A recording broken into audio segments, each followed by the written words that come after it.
Good evening.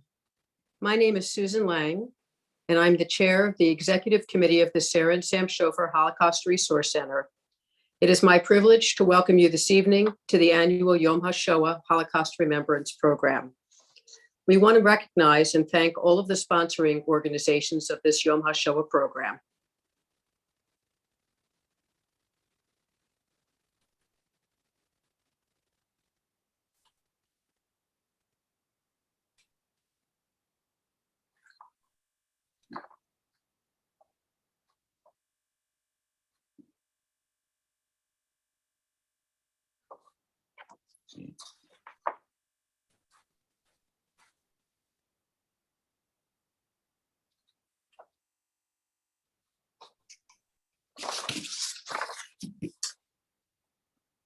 We have the privilege this evening to have Holocaust survivor Betty Grebenshchikov with us. Betty was a child in Berlin, Germany, and an eyewitness to Kristallnacht, the November pogrom. Soon after, she fled with her parents and sister to Shanghai, China. Thank you to Betty, who will share her family's story of survival during the Shoah, including a new chapter in her life story that includes a recent reunion with a childhood friend, Anna Maria. Listen carefully to Betty's words. She is here this evening to pass on the lessons and legacies of the Shoah to the next generations. She was a witness, and it is your responsibility to remember and tell her story. Now it's up to you to remember. We will begin with a prayer for Yom HaShoah, written by the Chief Rabbi Lord Sachs of Great Britain. This will be led by Rabbi Abby Michaleski, who is the president of the South Jersey Board of Rabbis and Cantors. Our program this evening will be hosted by Dr. Michael Birnbaum, who is a director of the Siggy Zirig Institute at the American Jewish University in Los Angeles. Dr. Birnbaum is an internationally renowned scholar of the Holocaust, and he has taught at Stockton University as the Ida E. King Distinguished Visiting Professor in Holocaust Studies. The concluding portion of the Yom HaShoah program will be questions for Betty from students who have read her memoir, Once My Name Was Sarah. After the question and answer session, the Yom HaShoah program will end at approximately 8 p.m. Thank you for being here this evening and attending. And now, Rabbi Michaleski. Good evening. A prayer for Yom HaShoah composed by Emeritus Chief Rabbi Lord Sachs of blessed memory. Today on Yom HaShoah, we remember the victims of the greatest crime of man against man. The young, the old, the innocent, the 1.5 million children, starved, shot, given lethal injections, gassed, burned, and turned to ash because they were deemed guilty of the crime of being different. We remember what happens when hate takes hold of the human heart and turns it to stone. What happens when victims cry for help and there is no one listening. What happens when humanity fails to recognize that those who are not in our image are nonetheless sacred. We remember and pay tribute to the survivors who bore witness to what happened and to the victims, so that robbed of their lives, they would not be robbed also of their deaths. We remember and give thanks for the righteous of the nations who saved lives, often at risk of their own, teaching us how in the darkest night we can light a candle of hope. Today on Yom HaShoah, we call on you, source of all good, to help us hear your voice that says in every generation, do not murder, do not stand idly by the blood of your neighbor, do not oppress the stranger. We know that whilst we do not have the ability to change the past, we can change the future. We know that whilst we cannot bring the dead back to life, we can ensure their memories live on and that their deaths were not in vain. And so on this Yom HaShoah, in this moment, we commit ourselves to one simple act, Yizkor, remember. May the souls of the victims be bound in the bond of everlasting life. And we say, Amen. And now, Dr. Birnbaum. First of all, ladies and gentlemen, we're happy to have you with us, and we're honored to have you with us. Let me begin with a very simple thing. We have a difficult task, Betty, which is we have to condense an entire lifetime into about 25 minutes. I just want to be mindful of one other thing, which I want most especially our younger students, to understand. You literally are the last. You are the last to live in the presence of survivors. And that means that you have to now become witnesses to the witnesses and understand the importance and the magnitude of this story. Betty, tell us a little bit about your life growing up. Essentially, what I'm about to say is that survivors' lives can be divided into 3 epochs: before, during, and after. So let's start with before. Tell us a little bit about before, Betty. Okay, I was born in Berlin, Germany in 1929. And I had a very good childhood, early childhood. I lived with my parents in a nice apartment with my sister, and our relatives were nearby. We went to a Jewish school, and we, in the summers, we went off on vacation. One summer we went to Czechoslovakia by train, where my father's family lived. He came from there. And I right away fell in love with one of my cousins, whose name was Peter. And he and I looked the same. We both had red hair. I don't have it anymore. And we both had freckles. I still have those. And we were buddies, and I wanted to take him home with me when we went back by train. Everyone was crying by the train when we left, and I couldn't understand why. Later on, when after I was married and I had my children, I had 4 daughters and a son, and I named my son Peter for the cousin that I lost, because Peter never lived to see his bar mitzvah. Neither did any of the others that I saw that long ago time in Czechoslovakia. Now, We came back. Betty, Go ahead. tell us a little bit. What do you remember as a child about the rise of Nazism? I remember walking on the street, and suddenly people were jeering at me and throwing stones at me. The kids wouldn't play with me anymore. I couldn't understand what was going on. My parents tried to shield us, but sooner or later they had to tell us that we had to be very careful. And I said, why? I'm not any different than what I was yesterday. And they said, because we're Jews and we have to be very careful. And as a little girl, I couldn't understand that. So we couldn't go to playgrounds anymore. We couldn't go to swimming pools or anything. Jewish people were harassed everywhere, lost their businesses. It was very difficult. We couldn't go out, so therefore we played in each other's homes. And the main person that I played with in those days was a little girl called Anna Marie Warenberg, who was in my class in school. And she somehow made some impression on me. Whatever she said, I went along with. It didn't matter how stupid it was. And we were each other's buddies, and I never forgot her. I will get back to her a little bit later. It was very hard to go on the street. It was very difficult to get around all over the place. And then came Crystal Night, and I was home with my parents, fortunately, that night. And I remember sitting on the floor in our apartment in the dark, being very quiet, being told not to make a single sound so that the neighbors would think we were not home, because we could hear them yelling out there, get the Jews, kill the Jews. And it was extremely scary. I was 8 years old at the time. And the next day when we went out of the house and to see if my mother's parents were okay, they lived within walking distance. And I could still, the smoke was everywhere, the broken glass was everywhere. And I can still feel the broken glass under my feet as I was walking there. Even today, all these many years later, over 80 years later, 90 years almost, if I walk on broken glass today, there's that little bell rings in my head.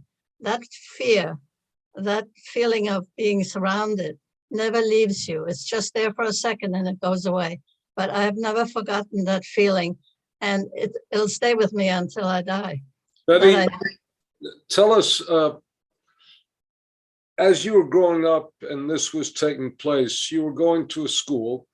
Did some of your friends leave? Did some of your friends go? And did you have a sense that every once in a while somebody was missing? And you were All no, the time, all the time. Yeah, every day there were less kids there. And of course, by that time, my parents realized that we had to get out, particularly since my father had a summons to the Gestapo to see the Gestapo in May of May 21st. And he realized we had better get out before that, but there was no place to go. In the This is meantime, May- other this is- children left, this is May 21st, which year? 2039? 39. Yes, yes. So this is And- just, let me help you just a bit. This is essentially after Kristallnacht. Yes, Also about 4 months before the war begins. yes, So this is sort of 60 seconds to midnight, 30 seconds to midnight. you got it. Right, exactly. The clock is ticking. Yes, yes, exactly. So we had to get all our things together, and my father tried to get tickets on a ship to go to Shanghai, which was at that time an open port, and you didn't need a visa. People think you needed a visa, but you didn't at that point. It was an open city, except you had to get yourself out of Germany. So he tried to get tickets from a Japanese shipping company to go to Shanghai. And they said, we're all booked up for 6 months. Well, we didn't have 6 months. We had to get out before the Nazis got him on the 21st of May, 1939. And so he went back to the shipping company, put a lot of German money into his papers and said, please look at this again. And the guy looked at this nice money and he took the money and he said, let me see what I can do. And that's what you had to do in those days. You had to bribe, you had to lie, you had to steal in order to get out, anything to get out. And so we got tickets to leave on the 19th of May, 1939. And at that point, we had to get all our things put away and sold them. And the German neighbors didn't want to have anything to do with us anymore. My extended family. Let's again just emphasize for one thing. What? Your father is summoned to the Gestapo on May 21st, and you get out on May 19th. Yeah. Now, we're now talking about 20 seconds to midnight. Precisely. Yeah. You have hours to spare, but not much more than that. Not much more than that. No. And of course, we had to say goodbye to my mother's parents who couldn't come with us because my grandmother was ill. And they said, oh, don't worry, it's not going to be so bad. The Germans have always been anti-Semites, and this is just not going to get much worse. That was the last I ever heard from them. And we went and made our way out the garden there where they lived. And the German neighbors did not come out to say, don't worry, we'll take care of your grandparents. They knew my mother. She was almost born in that apartment. They knew our whole family. Nobody came out. Nobody said anything. We saw the curtains moving. Either they were glad to see us leave, or they were frightened of what their children who were in the Hitler Youth would say to the leaders and say, my parents were nice to Jewish people, and then the parents would be in trouble. So we went off and we went to Italy by train, and we picked up that Japanese ship for which my father paid 3 times more than it was worth, and got on the ship and went to Shanghai. And I had to say goodbye to my friend Anna Marie, which was a very traumatic experience for both of us. We promised to meet again somewhere. We cried, we hung on to each other until my parents pulled me away. And that was it. I never saw her again. I thought she had died in the Holocaust. Now you're on the ship and you're leaving your entire past behind. Yeah. We're experiencing today the sense of refugees. I mean, I just came back from Poland yesterday, which now has 500,000 Ukrainian refugees. What does it feel like to be a refugee? Terrible. It is one of the worst things that you can possibly be. Nobody cares about you. Nobody worries about you. If something happens to you anywhere in what is your country where you grew up, nobody does anything for you. You have no home. You have nothing. Being a refugee is what the worst thing that can happen to you. When I see what's going on out there today, I know, and I understand totally how bad it is for them, except that these people fortunately have help. We didn't have any help in those days. There was no one there with hot soup waiting for us. Tell us then, you're going to Shanghai. If I understand correctly, your Chinese is not very good at that point. Not at all, non-existent. And your father doesn't know what he's going to do for a living. No, You don't know where you're going to live. right, You don't know what life's going to be like. right. Tell us what happens then. So fortunately, there was a friend of my father's who had gotten there before us, and he had rented us a room for the four of us, and one uncle and one aunt came along with us too. And my father had to dust up his English that he learned in high school a long time ago and try and find a job. And my sister and I had to go to school. Now, we didn't speak a word of English at that point. And the schools for foreign children were not Chinese, but they were English, British. And we went to the school, and there's 50 other little refugee kids from Europe. I'm 9 years old, my sister's 11. And the teacher comes in and she only speaks English. So what does she do? She stands up there, and she's got all these noisy kids who don't know anything about discipline after being on the ship for 4 weeks. And she sings songs like "My Bonnie Lies Over the Ocean." Does anybody remember that? And "Oh, Susanna, I come from Alabama with my banjo on my knee." We didn't know what a banjo was. We didn't know what an Alabama was. We had no idea. But we simply had to copy her because we had no choice. And within a very short time, we learned English with terrible accents, of course, because the TH sound does not occur in German language. And it was pretty hard. And we also learned to read and write.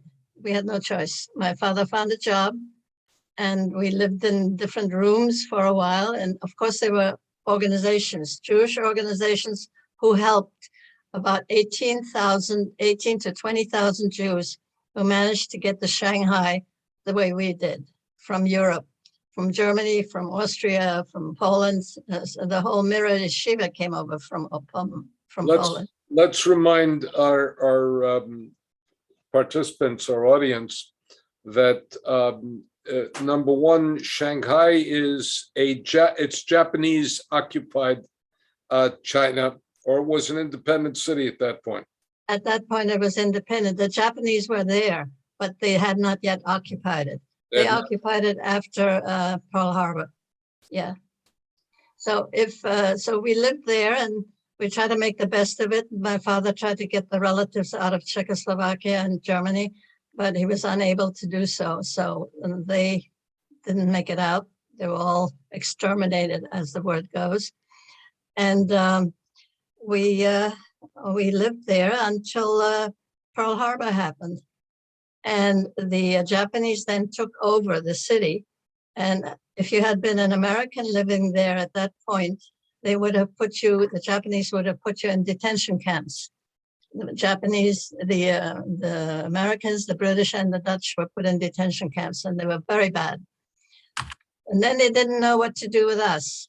So the Germans sent over a Colonel Meisinger from Germany, and he brought with him a Zyklon B gas container and said, "We're using this in Germany, it works. Why don't you get rid of these Jews? You've only got about 20,000 of them." But the Japanese didn't want to go that far. So then he suggested to put them all on ships, take them out to the Huangpu River, punch holes in the ships and drown them all. So, okay, that didn't work for them either. Instead of that, they decided to put us what they called a segregated area. And in reality, it was a ghetto, a Japanese style ghetto, which is different from the European ghettos, fortunately. And they didn't actually kill us in there, but they gave us a very hard time.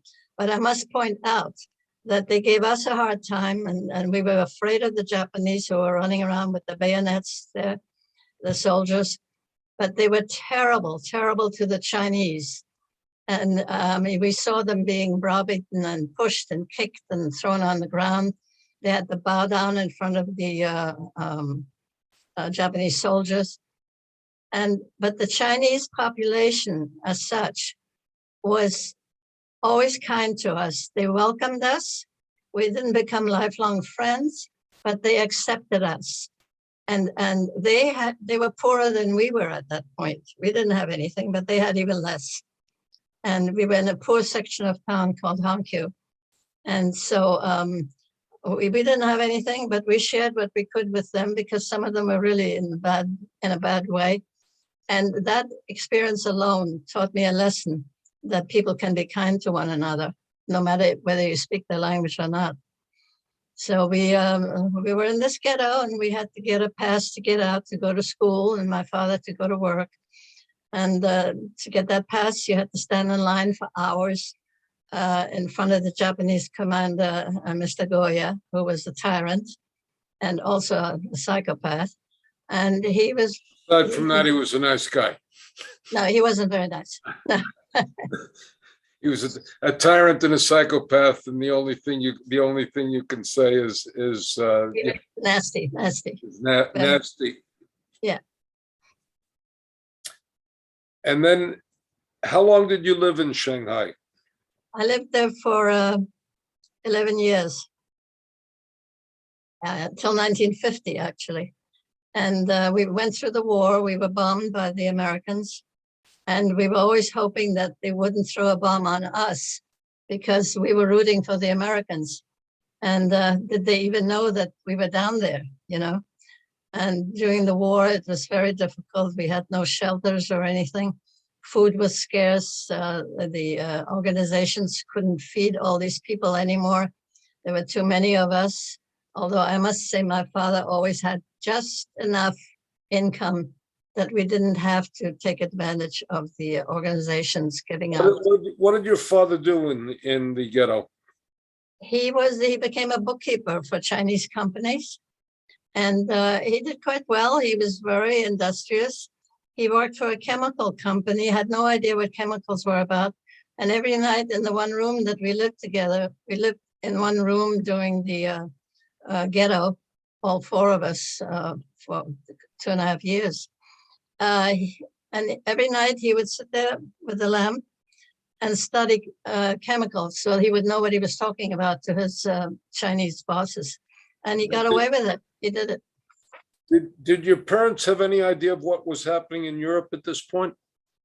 We got one postcard somewhere in the early 40s that my grandmother somehow managed to get out of Theresienstadt. Apparently, we thought they were still in Berlin, but my grandparents were taken to Theresienstadt, also known as Theresen. And she wrote this very short postcard saying that I'm doing the best I can. This is the one who was sick and couldn't move too well. I'm doing the best I can, but their grandfather died here. Well, that's all we ever heard. I can still hear my mother and my aunt screaming that day. I can still hear it because we had no idea what was going on.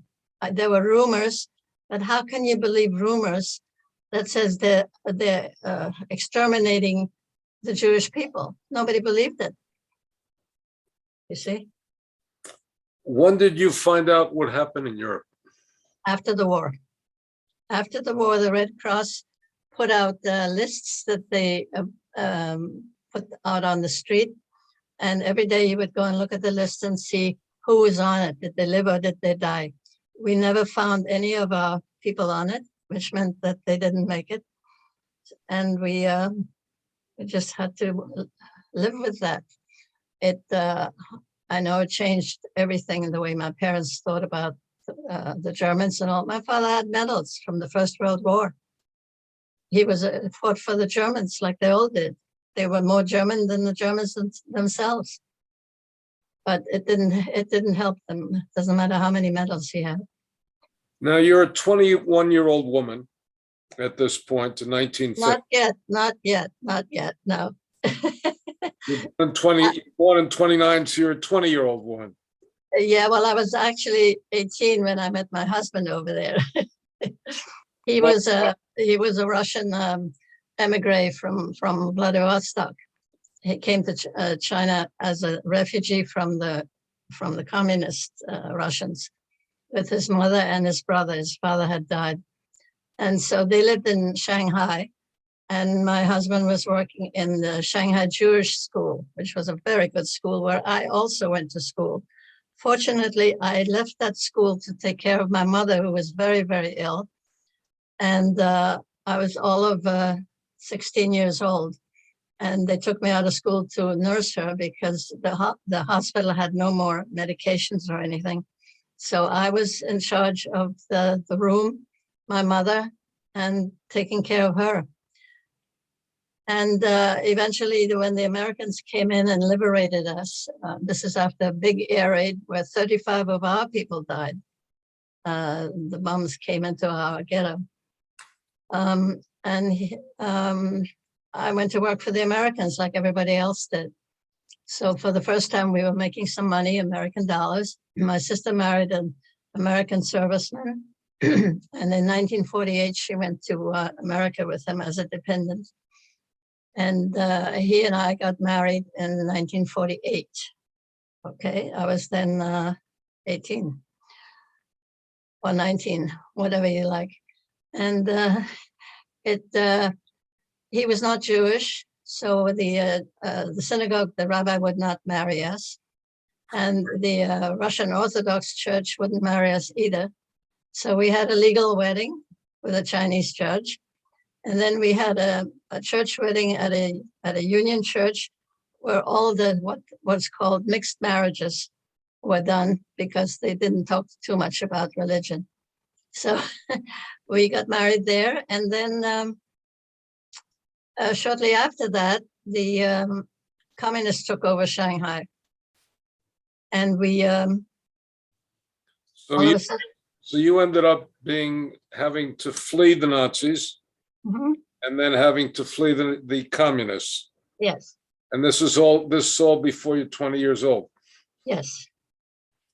And so again, we tried to go somewhere. I presume, Betty, that you developed a deep and profound hatred for tyranny. Of journeys, Of tyranny. of tyranny. That's a mild statement. Yes, I think so. Very mild. I just want our students to understand that imagine this is before your 20th birthday. Oh, yeah. And But I was quite mature at that time because of all that has been happening to me. I was not your ordinary 20-year-old. you also were not given much of a childhood after. No. My childhood was gone. I mean, we didn't have a childhood. Absolutely not. So bring us now. You didn't come directly to the United States. Where did you go? So we tried to get out of Shanghai like everybody else did. Again, we had no place to go. We were still refugees. My husband didn't have a Russian passport either. Not that we wanted to go to Russia. And we weren't quite sure what to do. So at the last moment, through some connections, we found someone in Australia, in Sydney, who would guarantee for us so that we could go there. By that time, I'm 8.5 months pregnant, and getting out again was a matter of hurry up, let's get out here. I didn't want my child to be born in Shanghai, but the uncertain situation there. And so we left and we got to Hong Kong, and in Hong Kong, they said that I can't go on the ship because I was going to have a baby any minute. So we found Horace Kadoorie, whom I also gave a chapter to in my book, because he was the one who built the school in Shanghai for the Jewish refugees. And they're also the people who own all the Peninsula hotels and still do. And so we had a connection there, and we called him and asked him to help us. In the meantime, we sat on a little ship, on a little boat in the harbor in Hong Kong, not knowing where we were going next. It was very difficult, and to say the least. And so he arranged for us to fly to Australia.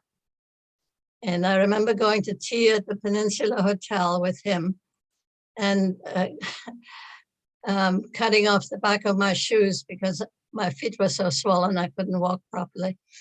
So he was very charming. He was very nice. And after my book was published, I sent him a copy And he immediately wrote back. Well, he was over 90 when he got it. And I think when you're that old, you answer your mail right away. And so he wrote back and he remembers the school and was very pleased that I made a chapter for him. I called it An Englishman on a Bicycle, because he used to come out on his bicycle with his white shorts, white shirt, and a topi for the, against the heat. So take us through, Betty, because we have a couple of surprises to speak about for a moment, but take us through very quickly. You went to Australia. How long did you stay in Australia? 3 years. A few weeks after I got there, my oldest daughter, Jennifer, was born. She lives in Tampa now. And then a year and a half later, my second daughter, Elizabeth, was born there. And then by that time, my parents had managed through my sister to get to America, which was my dream all along, to get to America. Australia was very nice, but America was my goal. And so with different people helping us, we got to America in June of 1953 with 2 babies, no money, and waiting for my parents to pick us up. They lived in Newark at the time. And the first thing that happened was we were in the airport. There's no air conditioning. This is in New York and Idlewild. What was then Idlewild, today is Kennedy. Yeah. And a stranger came up to us and he said, are you new in this country? And we said, yes, we're immigrants and this is going to be our country. And he went off and bought 4 bottles of Coke and gave it to us and said, welcome to America. Well, I thought that was just the greatest thing ever, because what a wonderful welcome to come to a new country as a refugee, and someone comes up to you and welcomes you. You don't even know him. I have never forgotten it, and I always talk about it. Let's hear that again, only for one thing, because we live in a time in which there are people who are deeply opposed to immigrants, and here you have a man who comes out and buys 4 Cokes for 4 immigrants and says, welcome to America. And you feel in one sense this may be the promised land. I knew this was the promised land, absolutely. And I mean, I don't know who he was. I never saw him again. He probably forgot the whole thing. But I always tell my students when I talk to them, you do one good deed and it lasts forever. So Betty, take us quickly now. Your husband then went to school? He went to Springfield College. He already had a degree from Shanghai, St. John's University. But he went to Springfield College over in Massachusetts. And then we found out that he was a YMCA man, so he always went to the YMCA. He got a job at the YMCA in Atlantic City, and they were going to pay him $4,000 a month. And we thought that was a tremendous amount of money. No, $4,000 a year. Not a year, sorry, yeah. Folks, we thought that was a lot. $4,000 a month in those years would be I know. Sitting pretty. That would be upper middle class. Yeah, I'm glad you caught that. Thank you. Okay. And so anyway, he worked at the Y and they offered him this job, and we found they had a beach there in Atlantic City. So of course we said yes. So we stayed in New Jersey for many years. I had 3 more children, Nina, Irene, and Peter. And everybody is doing well. I found my dream. I became an American citizen along with my husband and my 2 daughters. And the others were already, of course, Americans. And I'll tell you, that was something else. After you've been a refugee for so long, my most important thing that I had, aside from my family, was an American passport. And it means a lot. And nobody should take that for granted. Nobody. Because let's go now. Betty, when did you write your book, and tell us the name of your book? I wrote my book in the late 90s. The name is Once My Name Was Sarah, because as you probably all know, they made us change our names in Germany. Any middle name had to be dropped, and Jewish women and girls had to use Sarah as a middle name, and the boys and the men had to use Israel as a middle name. And so I named my book, Once My Name Was Sarah. However, I could not ask my parents anymore about it, what happened, because they were gone by that time. I could not have written the book when they were alive because they didn't want to look back. They said, no more. We don't want to talk about it anymore. And we should point out that there are people who look back, and there are people who decide that the only way to survive is to look forward. Exactly. Betty, I'm going to ask you two more questions because then we really want to take questions from the audience. Yeah. Tell us about this miraculous thing called a reunion. The reunion.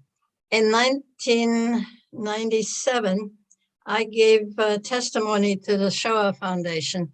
They collected 60,000 testimonies minimum that Steven Spielberg started the Shoah Foundation after he did Schindler's List. And I was president in 97, so you worked with me. You didn't come to my house to interview me, somebody else did. I did not, somebody else did. Yeah, but they came and it was a long interview and I told them my story and everything. And I talked about Anna Marie Warenberg, that I never met her again. She was my best girlfriend in Germany for 3 years. I never met her again. I wondered what happened to her and all this. And every time I gave a talk, I would always mention her name, always. And so there was this one day, she's still there. There's this wonderful indexer at the Shoah Foundation. Her name is Ita Gordon. She's the best. She's the best. She's one of my best friends. Oh my God, she is a guardian angel. What she did, she heard by chance a talk out of South America in Chile, Santiago, Chile. She heard someone talking about her childhood in Berlin and going to Jewish school, et cetera, and getting out and going to Chile. Later, 5 months after I left, about 5 months, so that was very, very late. And she found something familiar in that talk. It was in Spanish. And she got back to the foundation and she looked through the papers and she looked and she looked and she said, I've heard something like this before. I wonder if there's a connection with someone. And she found my testimony talking about Anna Maria Warenberg. Well, this woman is now called Anna Maria Warenberg. And Ita called my family and said, could this possibly be your mother that, that is connected with this Anna Maria? And they said, yes, absolutely. So they called me and we had a Zoom meeting with all the families. And there was this little old lady, my age. I'm a little old lady too, I forget. And there she was. And she's Anna Maria. And I, of course, was not Ilse Kohn anymore, which is how she remembered me. That was my childhood name. I'm Betty Grebenshikoff now. Of course, she didn't know me. And we got together and it was unbelievable. I mean, I can't even tell you what a wonderful thing that was. And I just want to let people know that every now and again, you have a happy ending. You come to the end of the rainbow. And this happens. So now we eventually got together. She came out from Chile to visit with me in last November. We spent 4 days together here in Florida. It was unbelievable. We both did the same things at different times. She was doing it in Chile. She's teaching the Holocaust over there. She's had a family. I've had a family. She lost her parents and she lost her extended family, all of them. And we think alike. We give the same talks. I just talked to her today again. We give the same talks. We talk about each other. What a miracle. And Ita is the one who's our guardian angel. She's the one who did it. She deserves all the credit in the world. When I hang up, I'm going to call Ita and thank her again. And I hope she's listening because I've sent her the link. Okay, now, Betty, we have one more thing, and I'm going to turn it over to Gail because I have a family problem that I have to grapple with. But you have now with the Shoah Foundation, done something called a hologram. Tell us, Yes. tell us about that. And I'm going to now turn it to Gail, because another 2 minutes, we're going to take questions from the audience and from all sorts of students. And then Yes. you'll really have the opportunity to speak. But tell us about the hologram. And let me thank you very much, because I'm going to step out, but I can't tell you how wonderful you've been. And if all of us feel privileged. Thank you. Thank you, Michael. I'm very happy that you were here with me. Thank you. Take care. Thank you. The hologram, the testimony with the hologram was done in the Florida Holocaust Museum, where I give a lot of talks.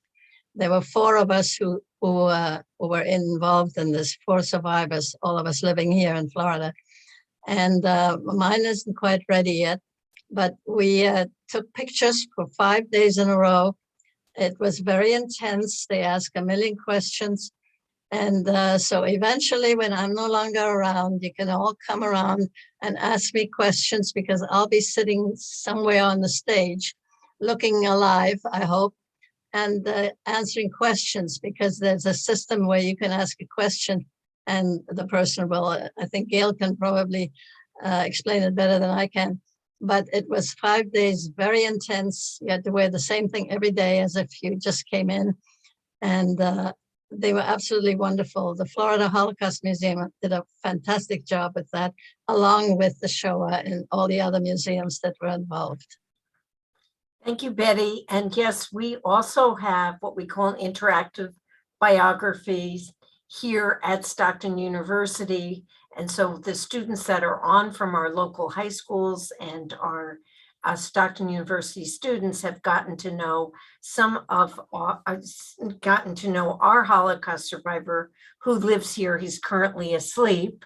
Wink, wink. His name is Ed Mossberg. So many of you called us after 60 Minutes has featured it several times. And we look forward to you arriving here also through USC Shoah. So thank you for sharing that. And I want to transition now into our Q&A. We have approximately 16 high schools. I'm not going to read all their names now.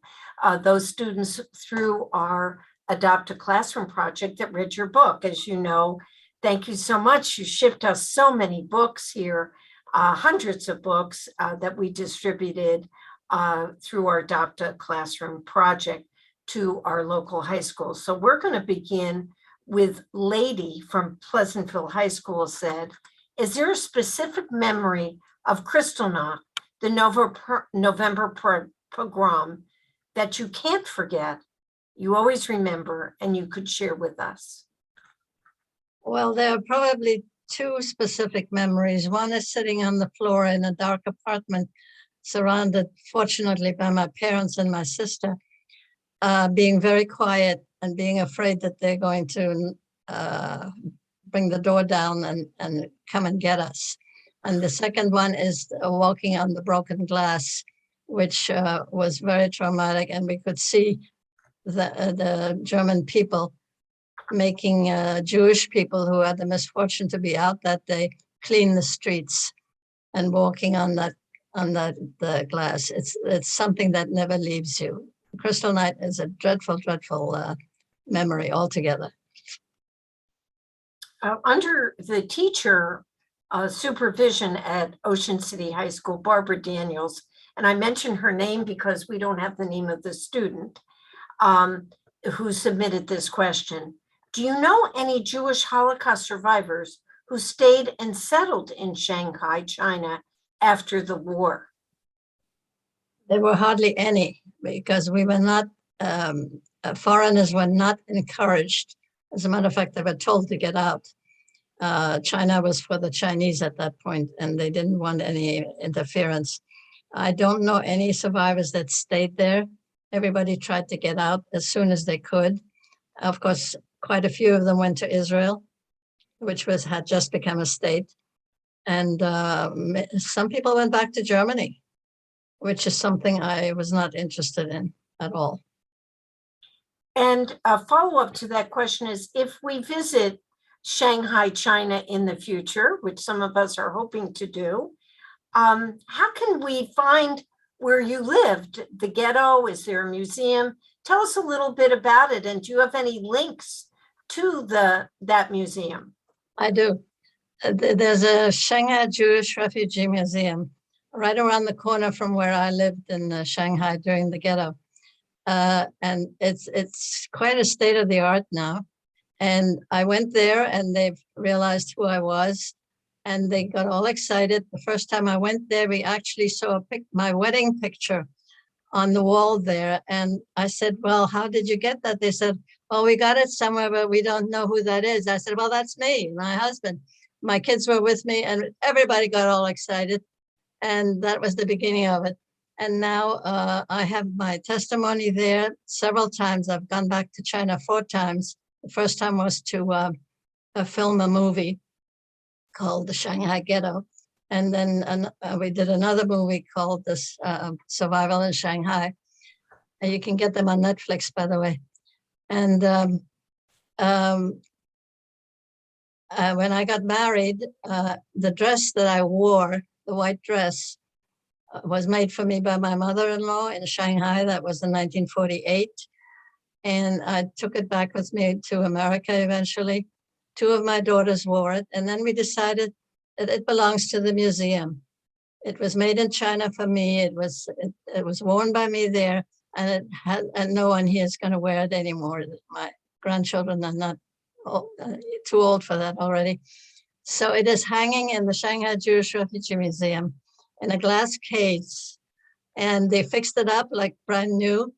And I'm just very delighted with it. And I know people there, and every time I go to China or have gone to China, I go there and they make a big fuss and the television cameras come out and then the reporters come out and all that.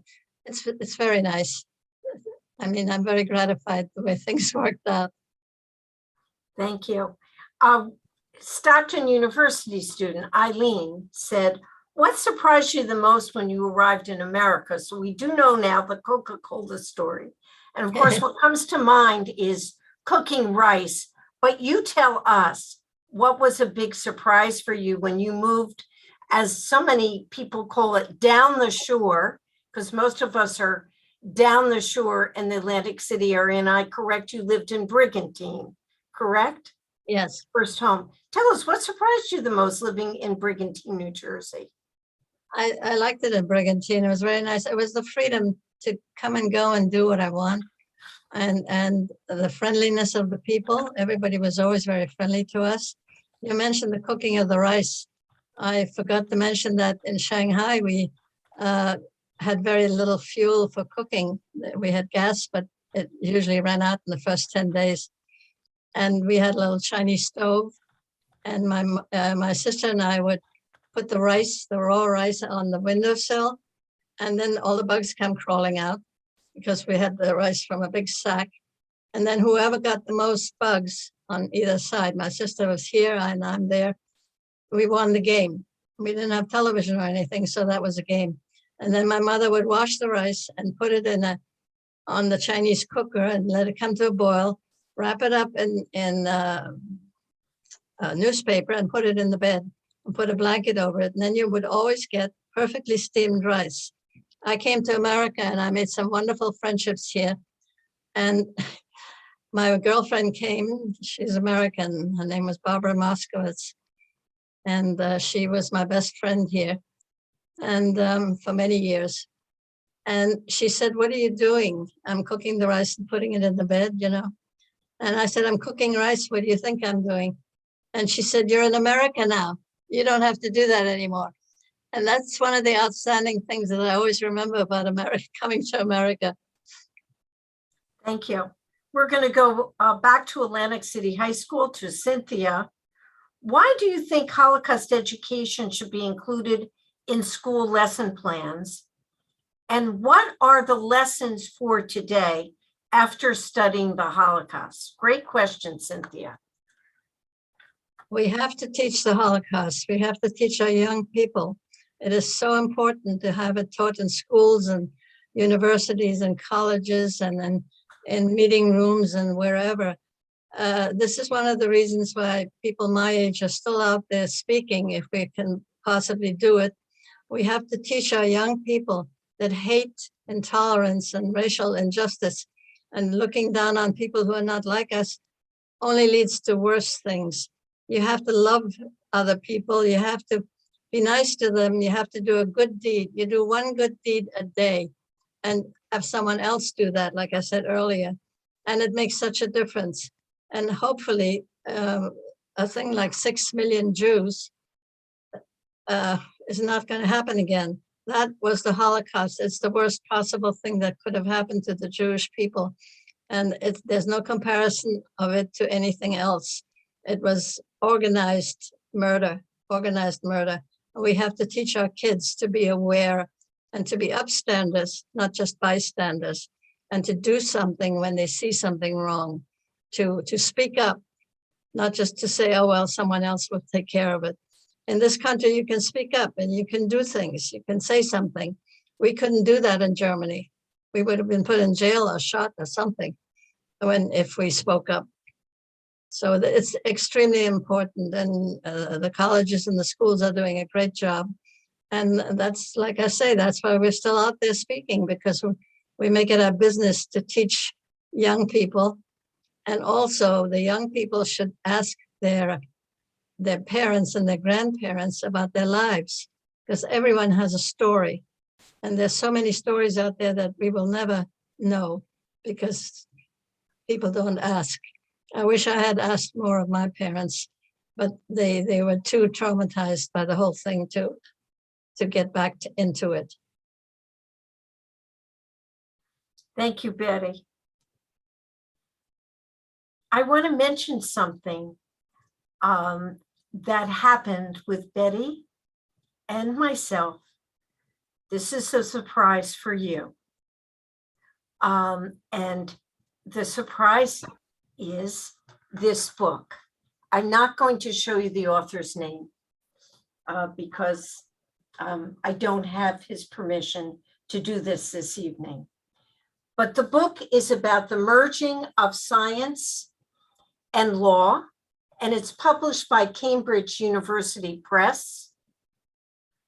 And this young man would not have gone to college, would not have gone to law school, would have not earned a PhD, would not be a teacher today in a law school without Betty Grbincikov. Oh my God. Betty accompanied me to Apsagami High School for graduation speaker. You remember this, yes? Very well. About 20 years ago. Yep. And Betty said, we were all refugees at one time. Let us all remember this. Let's all be good and kind to each other. Remember, you have many more opportunities than I had when I came here to America. And this individual, after graduation, came up to us and said, that was very nice, everything you said. I'm a refugee and I can't go to a college or a university. And because of your help and your inspiration, Atlantic Community College, it wasn't Atlantic Cape Community College at that time, and Stockton College enabled this individual to earn a college degree and go on to law school and then to earn a PhD. Betty, you have inspired so many of us. But you did all the work, Gail. And we thank you. And we all promise from tonight, we will remember what you said. You make one good deed a day and you will make a difference. Thank you, Betty Grbincikov, for being our role model. Thank you for being our Yom HaShoah speaker. And thank you all. You're gonna make me cry. You've made a difference for all of us, and we thank you all. We have well over 200 attendees tonight for this Yom HaShoah program. on Zoom. Thank you, Gail. And Thank you. thank all of you, our students, our teachers, our community members and beyond for supporting us and being with us here for Yom HaShoah. Thank you all so much. Thank And you. maybe next year, we'll all be together in one location. I hope Thank so. you.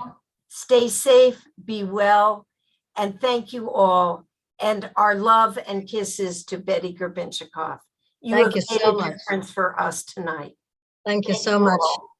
Bye-bye. You really floored me with that. Thank you. Yes, Thank you, thank Betty. you. Bye-bye. Many Bye. blessings to you, Betty.